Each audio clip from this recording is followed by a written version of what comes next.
Cause, a principle, aim, or movement that because of a deep commitment, one is prepared to defend or advocate. Karibu. Karibu is a Kiswahili word that means welcome.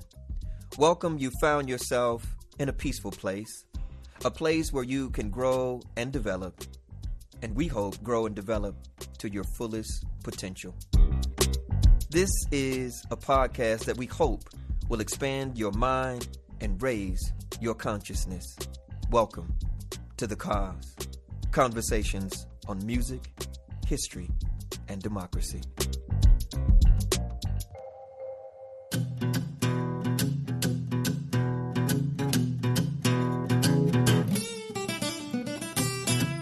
The blues is an impulse to keep the painful details and episodes of a brutal experience alive in one's aching consciousness, to finger its jagged grain and to transcend it, not by the consolation of philosophy, but by squeezing from it a near tragic, near comic lyricism. Ralph Ellison, Shadow and Act. The blues remembers what history sometimes forgets. The blues sings what freedom still longs to become. Welcome to The Cause, conversations on music, history, and democracy. I'm your host, Dr. Reiland Rabaka. Every generation inherits certain songs. Some become popular. Some become profitable. A few become permanent. They endure because they preserve more than melody. They preserve a people's understanding of themselves. They preserve memory where official histories leave silence. They preserve hope where public life offers disappointment. They preserve the difficult wisdom that human beings discover only after surviving hardship together. The blues belongs to this rare company. Too often, it has been described as a music of sadness, heartbreak, or loss. Those themes are certainly present, but they do not define the tradition.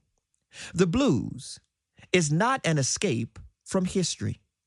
It is one of history's most eloquent narrators. It is philosophy carried in song, theology expressed through everyday life, and democratic testimony voiced by ordinary women and men whose names rarely appear in history books, but whose lives helped shape the modern world. To understand the blues is to understand something essential about African American history. It is also to understand something essential about America itself. The blues was born from contradiction.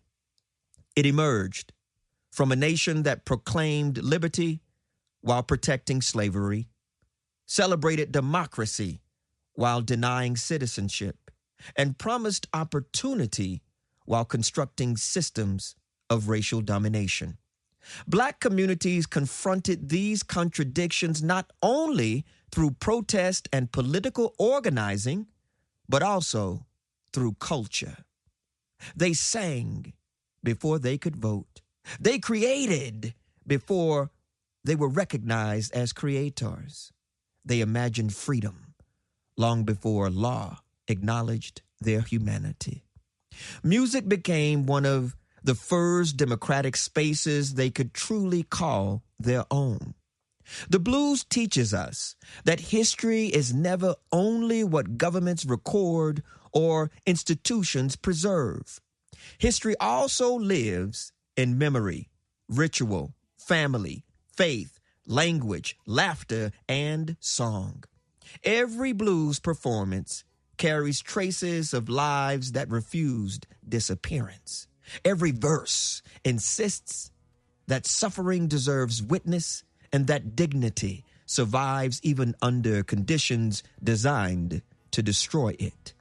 This is why the blues continues speaking across generations. Its language is deeply rooted in the particular experiences of Black people in the United States. But its questions belong to humanity as a whole. How does one remain fully human in an inhumane world? How does one transform grief into beauty? How does one build community without denying pain? How does one keep hope alive without pretending injustice does not exist? The blues answers these questions neither with abstract philosophy nor political slogans. It answers them with stories. It answers them with rhythm. It answers them with a voice that bends notes in much the same way life bends every human being, never quite settling into perfect certainty because experience itself rarely permits such certainty. Once again, welcome to the Cause Podcast. Today's great episode is The Blues.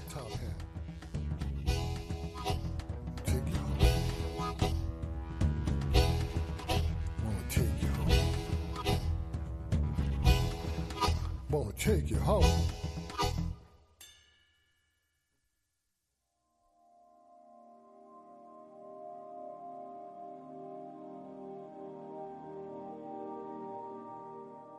There are mornings when the light arrives already carrying old names, not names written inside courthouse ledgers or carved into polished stone, but names that travel the way water remembers a river, the way wind keeps the outline of a vanished forest. I've come to believe the blues was never only music. It is the sound a soul makes when it refuses to become smaller than the world that tried to contain it. Not victory, not defeat, a third language, one that speaks between the broken thing and the broken heart, between the empty chair and the hand still reaching toward it.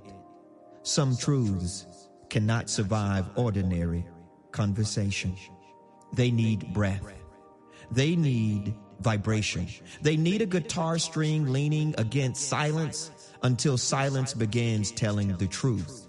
Listen, every blue note bends away from certainty.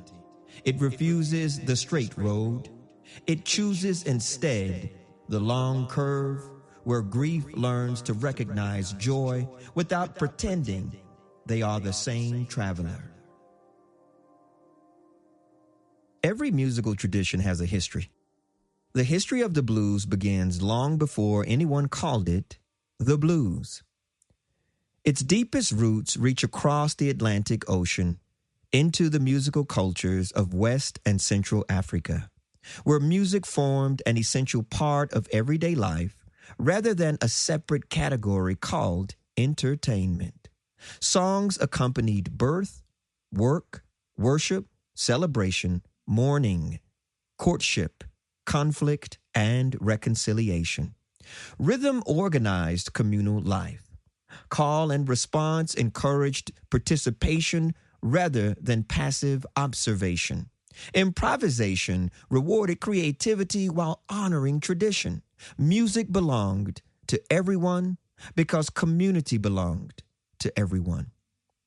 Those cultural principles survived one of history's greatest catastrophes. The transatlantic enslavement violently displaced millions of African people, separating families, languages, and nations. Enslavers attempted to strip enslaved Africans of culture as well as freedom. They could seize bodies. They could not completely erase memory. Across generations, African-descended communities retained rhythmic sensibilities, vocal practices, performance traditions, aesthetic values, and spiritual understandings that adapted to new historical conditions without losing their deepest foundations. The result was neither simple preservation nor complete rupture. It was creative transformation. Out of that transformation emerged the spirituals, work songs, field hollers, ring shouts, praise traditions, children's games, dance forms, and countless everyday musical practices that sustained Black communities through slavery and beyond. Each contributed something vital to the emergence of the blues. Perhaps no precursor proved more influential than the field hollers. Often sung by individuals laboring across great distances, these highly expressive vocal performances stretched pitches, altered rhythm, and transformed ordinary speech into emotionally charged musical expression. They communicated loneliness, determination, humor, longing, and resilience. They also demonstrated a remarkable freedom of phrasing that later became one of the defining characteristics of blues singing. Alongside the field hollers stood work songs. Their rhythmic organization synchronized collective labor while reinforcing communal solidarity. Music did not eliminate exploitation. It made endurance possible. Songs became both practical necessity and spiritual resource, enabling workers to transform forced labor into shared experience.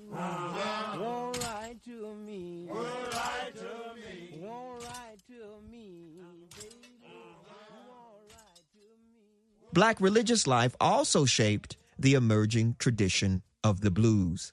The spirituals proclaimed divine justice and collective deliverance, but they also encoded earthly aspirations for freedom, reunion, dignity, and hope. The emotional intensity, improvisation, and call and response patterns that characterized worship would continue flowing through the blues long after performers left church sanctuaries for front porches, street corners, dance halls, and traveling shows.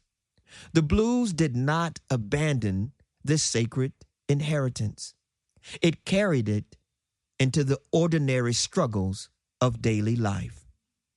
Its mature form emerged after the Civil War, particularly during the closing decades of the 19th century across the Mississippi Delta and neighboring regions. That historical timing matters. The blues belongs not primarily to slavery, but to the uncertain world that followed the Emancipation Proclamation. Freedom had arrived. Justice had not. Families reunited after decades of separation. Churches expanded. Schools opened. Black political participation briefly flourished during Reconstruction. But those remarkable gains soon encountered organized resistance. Sharecropping trapped families in cycles of debt. Segregation hardened into law. Jim Crow laws. Racial violence intensified. Economic opportunity remained painfully limited. Legal freedom coexisted with political exclusion and economic dependency. The blues became one of the first great artistic languages through which Black communities interpreted this unfinished freedom. Its songs rarely spoke in abstract political terms. Instead, they narrated everyday experience.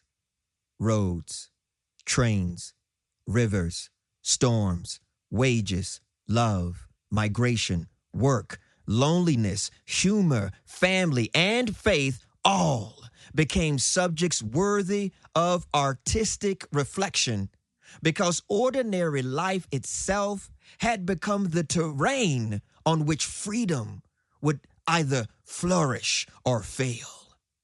The blues refused sentimental optimism.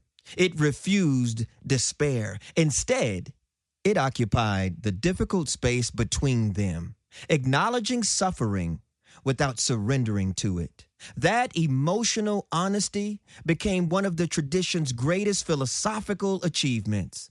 The blues recognized that human beings seldom live inside simple categories.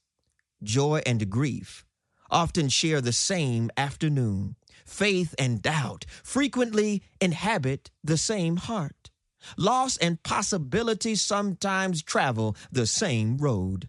The blues found music inside those contradictions, and in doing so, it transformed historical experience into one of the most enduring artistic traditions the modern world has ever known. The blues emerged from communities where the sacred and the secular were never as sharply divided as later commentators often imagined. Popular accounts frequently describe the conflict between the church and the blues, presenting one as holy and the other as worldly. There is truth in that history, we must concede. Many ministers criticized blues musicians, and many performers recalled being warned against the devil's music. But the deeper historical story is one of kinship as much as conflict. The church and the blues grew from the same soil. Many of the first blues musicians learned to sing in church congregations before they performed in public. They absorbed the cadences of sermons, the emotional architecture of the spirituals, and the improvisational freedom of congregational worship. Even when their songs shifted from heaven to everyday life, they carried the musical vocabulary of African American religious experience with them. The difference often lay less in musical language than in subject matter. The spirituals proclaimed divine deliverance. The blues explored the trials and triumphs of ordinary existence. For that reason, the blues can be understood as a form of lived theology. It asks many of the same questions Black religion asks. How do we endure suffering?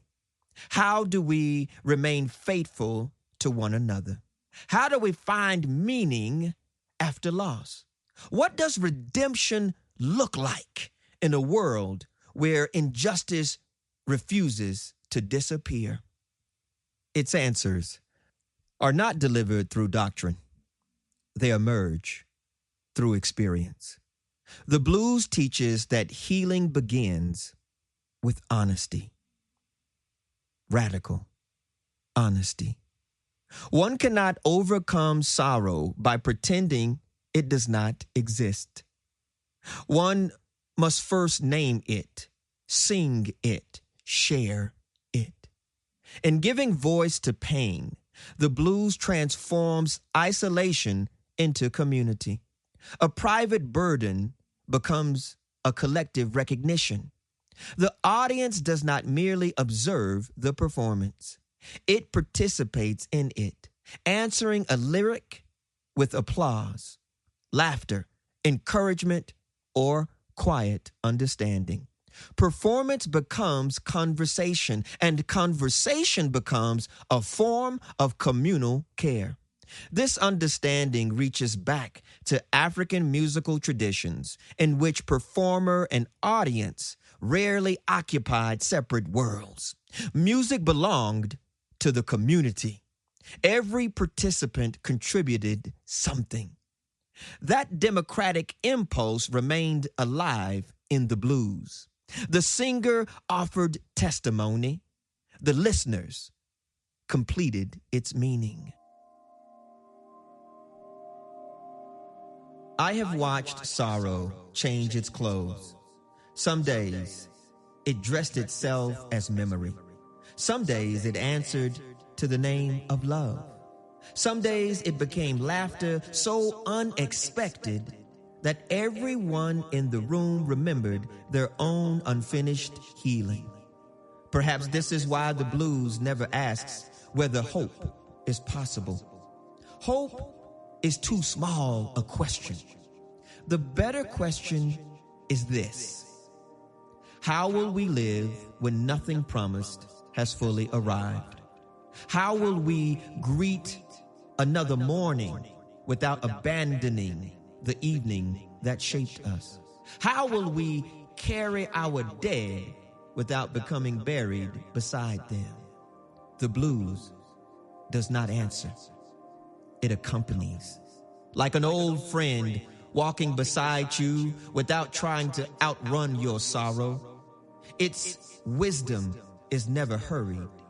It knows that every river arrives by continuing, that every tree rises because invisible roots keep speaking to invisible water. So, the song never argues with darkness. It simply lights another window. It places one more chair at the table. It leaves the door unlocked for the stranger who turns out to be another version of ourselves. Talking about the blues. The blues also cultivated a distinctive moral imagination. It found profound significance in ordinary life. A railroad track could symbolize departure or possibility. A river could represent danger, memory, or renewal. A crossroads could evoke uncertainty, transformation, or difficult choice. Everyday landscapes became philosophical landscapes because everyday people were engaged in profound struggles over identity, dignity, and freedom. Perhaps this explains why the blues has always carried remarkable emotional complexity. See, that's the key term, emotional complexity. Humor and heartbreak frequently occupy the same verse in the blues. Irony softens despair without denying it. A clever lyric exposes injustice while preserving the singer's humanity. The music reminds us that laughter is not the opposite of suffering. Sometimes laughter is one of suffering's most courageous responses. Black women expanded this moral and emotional vocabulary in extraordinary ways. During the 1920s, artists such as Ma Rainey, Bessie Smith, Ida Cox, Memphis Minnie, and Victoria Spivey transformed American popular culture by insisting that Black women's experiences belonged at the center of public life. Their songs explored love, labor, violence, independence, sexuality, migration, and survival, with honesty rarely permitted to women in the public sphere. They were far more than entertainers. They were historians of everyday life. They were philosophers of freedom.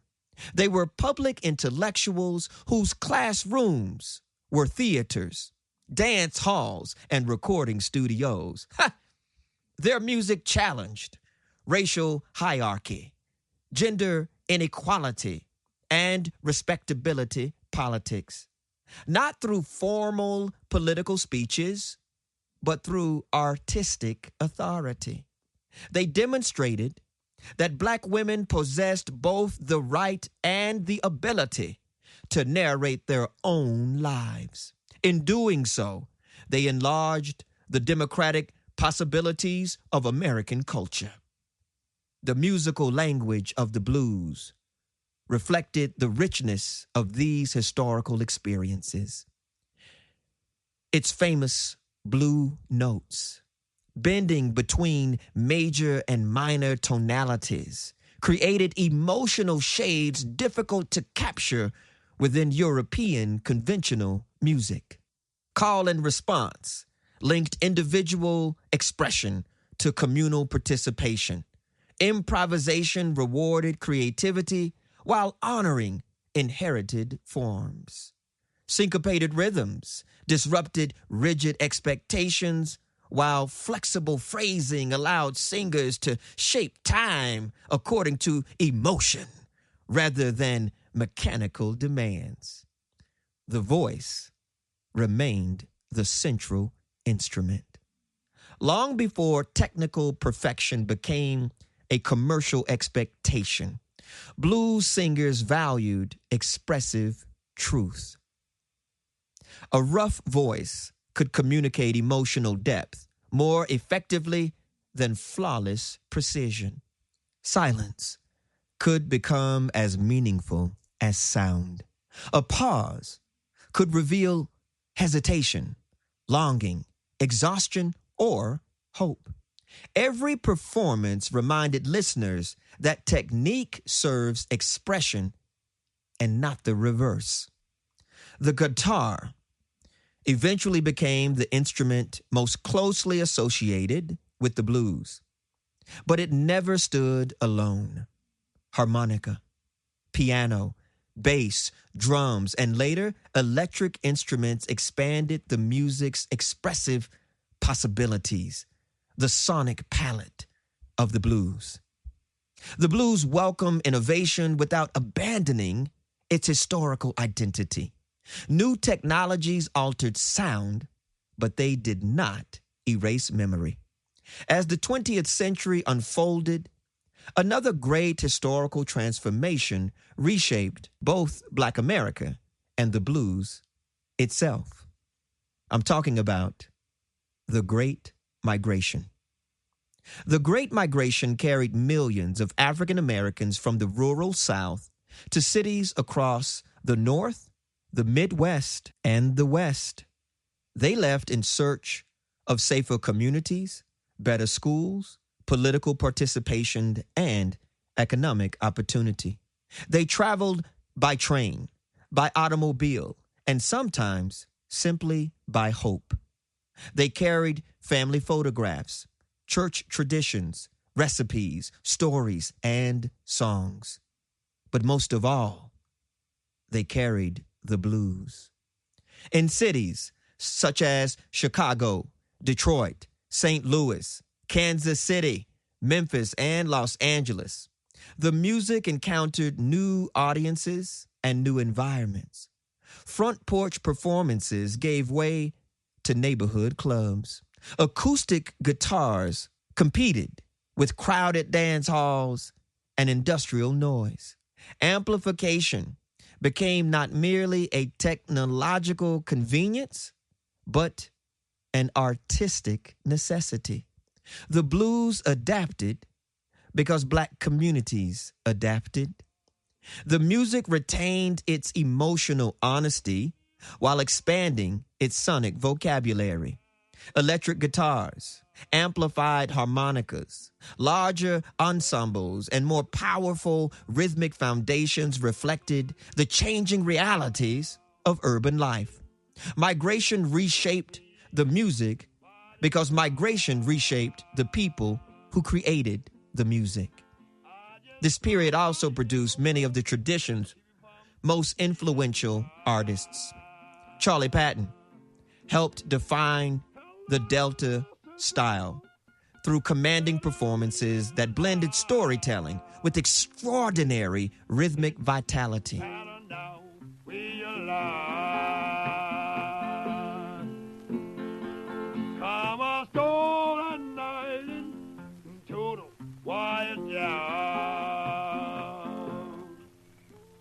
Son House united sacred intensity with secular experience in music of remarkable emotional force.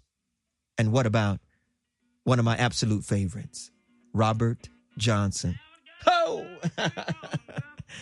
Mr. Johnson, come on.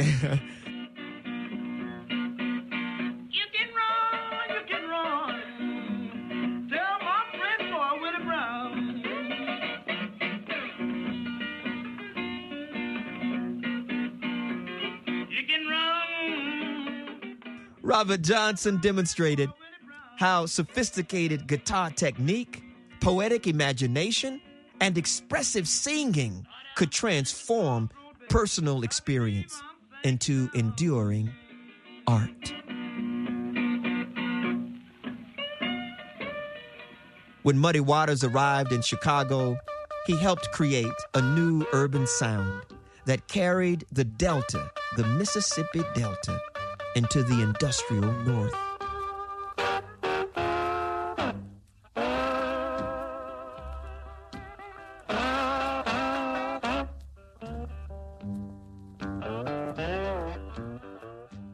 Alongside artists such as Howlin' Wolf, Willie Dixon, Little Walter, Elmore James, and Coco Taylor, Muddy Waters demonstrated that the blues could evolve without surrendering its historical soul.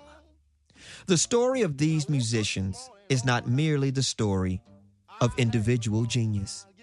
It is the story of communities continually reinventing themselves while remembering where they came from. Well, now, seems like my baby child. Well, child, will stop a low down way.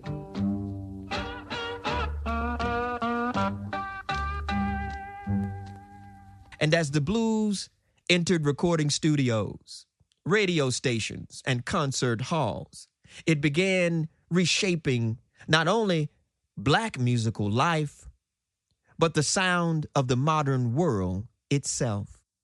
As I was doing my research for this episode, I listened to hours and hours, of the blues. And it took me back to 1927 to Blind Lemon Jefferson and the classic track, Matchbox Blues.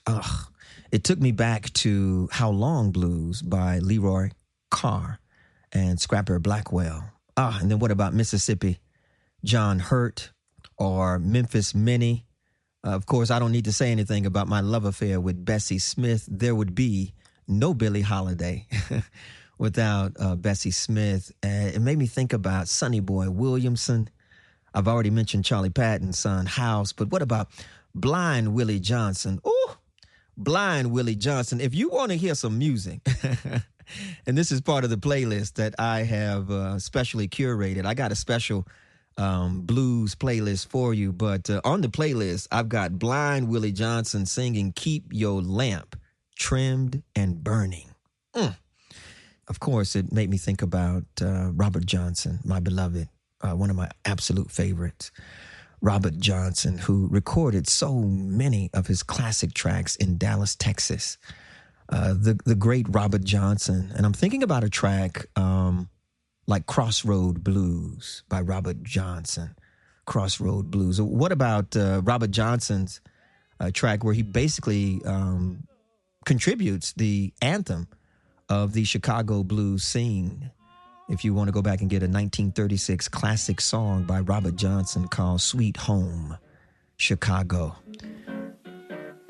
Back to the land of California, my sweet home, Chicago. Do I need to say anything about Elmore James? Dust My Broom, 1951, Elmore James, that slide guitar. Woo, make your big toe kick up in your boot. Ho! Elmore James. And then what about Muddy Waters, Howlin' Wolf, Little Walter, Etta James, Coco Taylor, Big Mama Thornton? I could do this all day, but I guess I better get back to the show. It's important for us to understand that the history of the blues cannot be separated from the history of recording technology, commercial entertainment, and American popular culture. Before the recording industry, most blues performances lived in memory. Songs changed from one performance to the next. Lyrics evolved. Melodies shifted. Each musician contributed something new while remaining connected to a shared tradition. Recording transformed that relationship between artist, audience, and history. A performance could now travel hundreds of miles from the place where it was first sung. Musicians learned from recordings made by artists they had never met. Regional styles entered into conversation with one another. The blues became both more local and more global at the same time. Now, this is some tricky magic. The recording industry also revealed enduring contradictions with American democracy. Y'all know I'm about to talk about it. African-American musicians generated extraordinary artistic wealth, but they rarely controlled the institutions responsible for recording, distributing, promoting, or profiting from their work. Record companies often determined which artists reached national audiences and which remained largely invisible. Many musicians whose innovations transformed 20th century music received only a fraction of the economic rewards their creativity produced. This pattern would repeat throughout the history of American popular music. Jazz, rhythm and blues, rock and roll, soul, funk, rap. Again and again, Black creativity reshaped the cultural landscape while Black artists struggled for recognition, ownership, and economic justice. The blues reminds us that artistic achievement and democratic equality do not automatically travel together. Great culture can flourish even where justice remains incomplete. But culture also becomes one of the most powerful resources through which communities imagine a more just future. Sometimes I think freedom is not a destination. It is the distance between one heartbeat and the next, where fear decides it no longer wishes to govern the body. Sometimes I think love is simply memory that refuses to become possession. Sometimes I think history is listening for the voices it almost erased. And sometimes, late enough that even the stars have grown quiet, I hear a single guitar note stretching itself farther than loneliness. The note does not hurry home. It circles in the air the way memory circles a face whose smile still lives after the body has become earth. It teaches me that survival is not the opposite of suffering. Survival is what suffering could not persuade us to surrender. There are days when language grows tired, when every sentence leans too heavily against the weight it is trying to carry. Then the blues steps forward, not to explain, not to rescue, but to remind. Breathe. Again. Listen. Again. Begin. Again. This is how a people cross distances that maps could never measure. Not because every road led somewhere kinder, but because every song refused to leave the traveler alone. The blues understands that no life is composed in a single key. Even the darkest melody contains a door left open. Even delight keeps a chair for grief. Even forgiveness walks with a limp.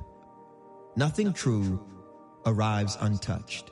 Nothing beautiful escapes becoming. The finest singers never conquered sorrow. They learned its breathing pattern. Then, without asking permission, they placed another rhythm beside it, not to silence pain, but to keep pain from becoming the only voice. That is the difference. A wound speaks only of what has been taken. The blues speaks also of what remains.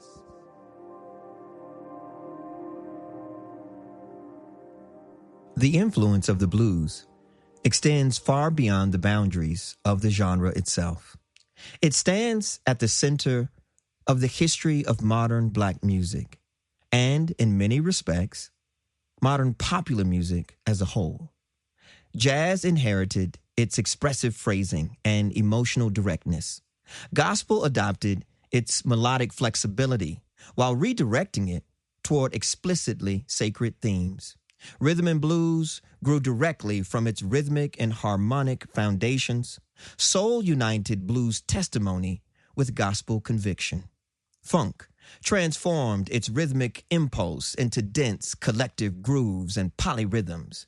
Reggae found common ground with its storytelling, social critique, and commitment to the dignity of ordinary people. Rap music inherited the blues tradition of narrative, improvisation, irony, witness, and uncompromising truth-telling. Different generations developed different musical vocabularies. The conversation continued. The blues never disappeared. It learned new languages.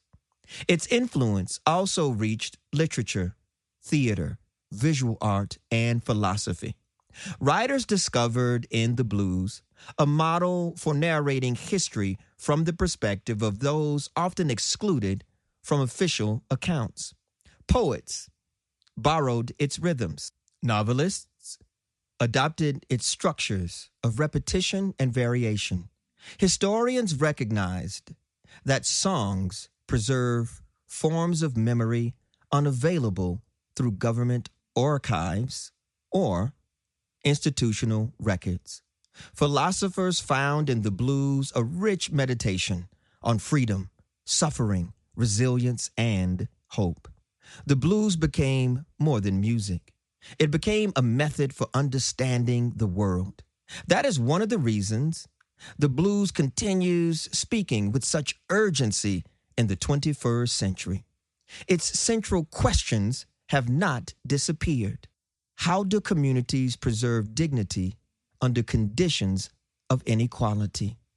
How do people remain connected to one another during periods of migration, economic uncertainty, political polarization, and cultural change? How does memory become a source of strength rather than a prison? The blues does not provide simple answers. Instead, it teaches habits of democratic life. It teaches us to listen before we judge. It teaches us that every voice carries a history worthy of attention. It teaches us that communities become stronger when ordinary people possess the freedom to tell their own stories. Democracy depends on those habits. It depends on honest memory. It depends on cultural creativity. It depends on institutions that recognize the humanity of every person. Perhaps this is why the blues remains indispensable for understanding both Black history and American history. It reminds us that democracy has always been shaped not only in legislatures and courtrooms, but also in churches, barbershops, beauty salons, kitchens, neighborhood clubs, community festivals, and family gatherings. It has been shaped wherever people gather to tell the truth about their lives and to imagine a better future together.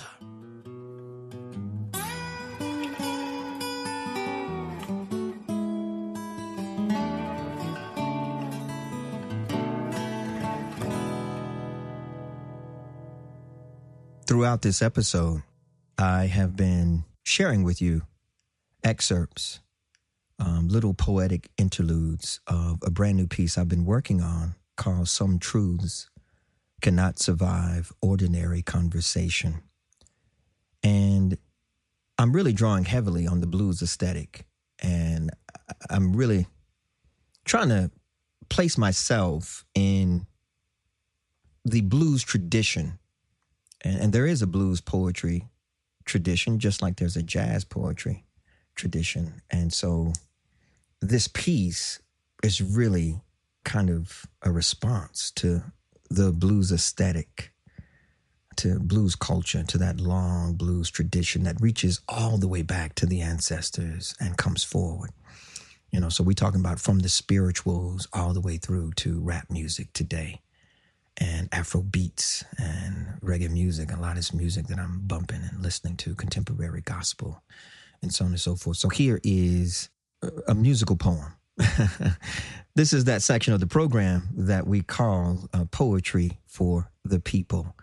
Poetry for the People. Of course, I'm nodding to one of my poetic idols, June Jordan, who came up with the Poetry for the People concept. So welcome to the newly titled Poetry for the People section of the Cause podcast. There are mornings when the light arrives already carrying old names, not names written inside courthouse ledgers or carved into polished stone, but names that travel the way water remembers a river, the way wind keeps the outline of a vanished forest. I have come to believe the blues was never only music. It is the sound a soul makes when it refuses to become smaller than the world that tried to contain it. Not victory, not defeat, a third language. One that speaks between the broken thing and the broken heart, between the empty chair and the hand still reaching toward it. Some truths cannot survive ordinary conversation. They need breath. They need vibration.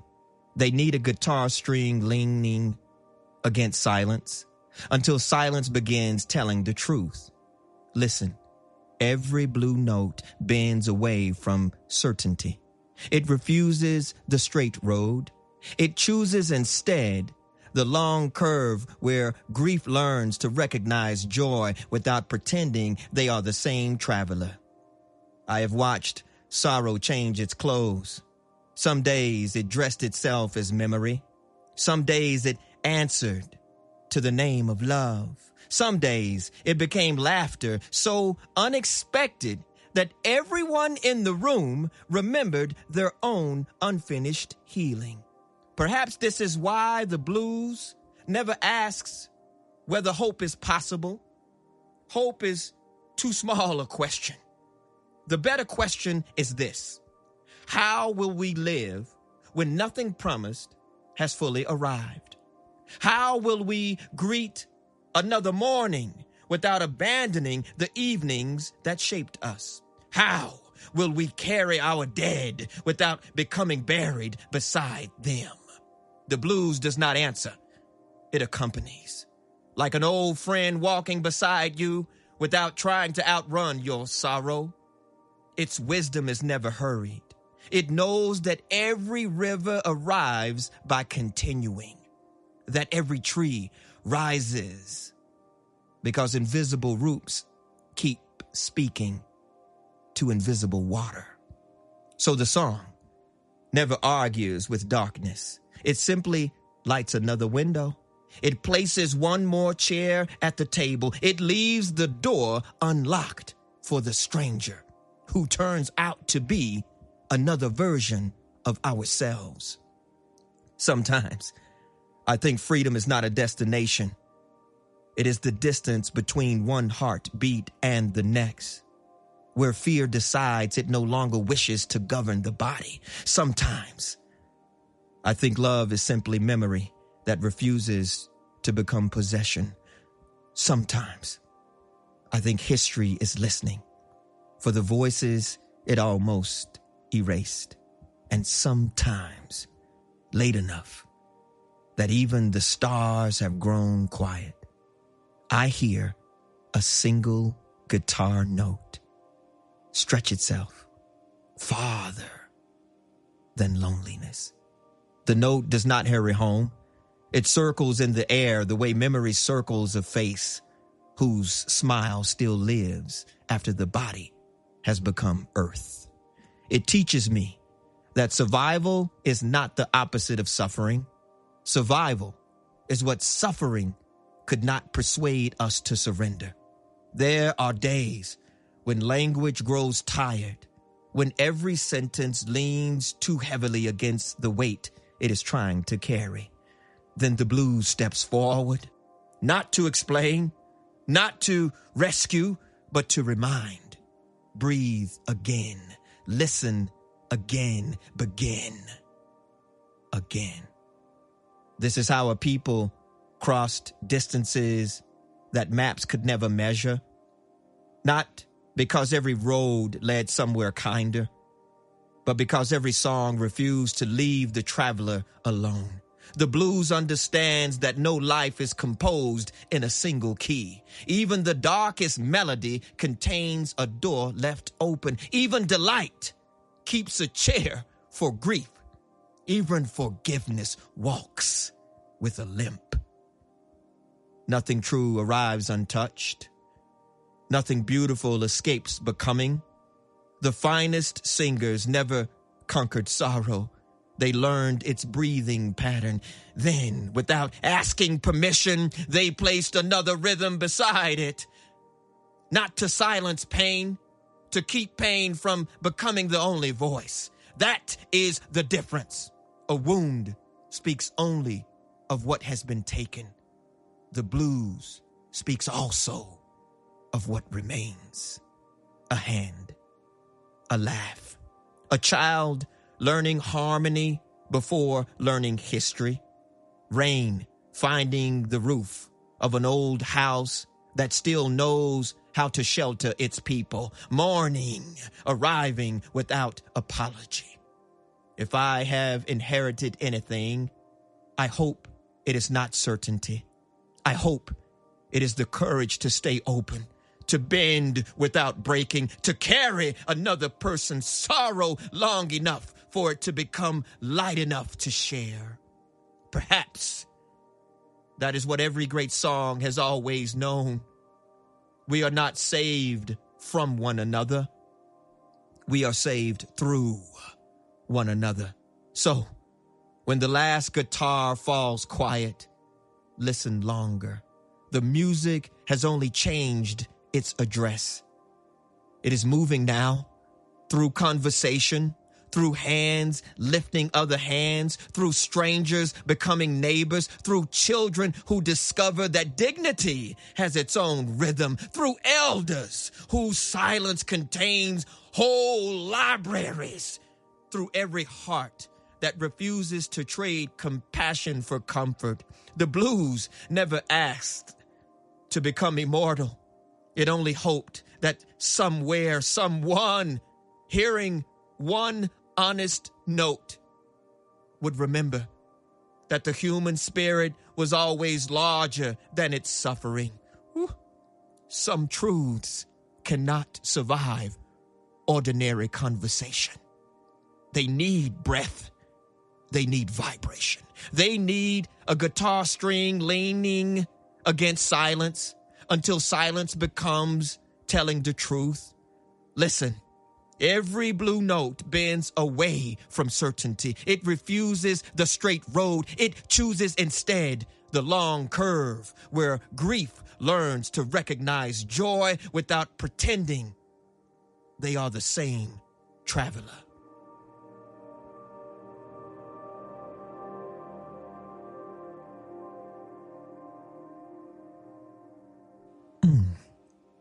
We talking about the blues. Yeah, we talking about the blues today, y'all. If you Like any of this episode, please check out not only the playlist, but I have given you some further reading. If you want to do some blues studies with me, check out the further reading list as well. And we're going to wrap some things up here. Let's get out of here. The blues is a song that keeps carrying on. So, in conclusion, the blues is not simply one branch of the Black musical family. It is, in fact, one of its deepest roots. To study the blues is to study Black creativity at work across generations. It is to witness people refusing to surrender memory, dignity, imagination, or hope. It is to recognize that culture has often accomplished what politics alone could not. It has preserved community when institutions failed. It has nourished courage when fear threatened to prevail. It has enlarged democracy by reminding societies that every human voice deserves to be heard. So the next time you hear a blues performance, listen carefully. Listen beyond the melody. Listen beneath the guitar. Listen for the echoes of Africa carried across the Atlantic Ocean. Listen for the field holler reaching across an open landscape. Listen for the spiritual searching for justice as well as salvation. Listen for the migrant boarding a northbound train. Listen for the woman insisting that her story belongs in the public square. Listen for the worker who refuses to allow labor to extinguish joy. Listen for generations teaching one another how to endure without surrendering compassion. You are hearing more than music. You are hearing historical memory. You are hearing cultural philosophy. You are hearing Black America reflecting on itself while inviting the nation to become more fully democratic. The blues teaches that freedom is never simply inherited. It must be imagined. It must be practiced. It must be renewed by every generation. That is why the blues still matters. Not because it belongs to the past, but because it continues helping us understand the present and the future. Thank you for joining me for this very special episode on the blues. Thank you for listening to The Cause Podcast. Until next time, continue listening deeply, reading broadly, thinking critically, creating courageously, and working together to build communities, beloved communities, where history is remembered honestly, culture is cherished generously, democracy is strengthened daily, and every human being is treated with dignity. Now that's the blues. The blues remembers what history sometimes forgets. The blues sings what freedom still longs to become. Y'all take care.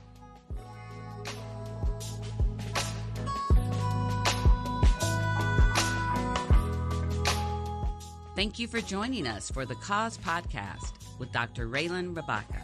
For your letters, questions, and suggestions regarding the podcast, email us thecause@gmail.com. CAAAS. The Cause Podcast with Dr. Reiland Rabaka is produced and edited by John Arnold and is a production of the Center for African and African American Studies, The Cause, at the University of Colorado Boulder. For more information, visit us online at colorado.edu/center/cause. CAAAS.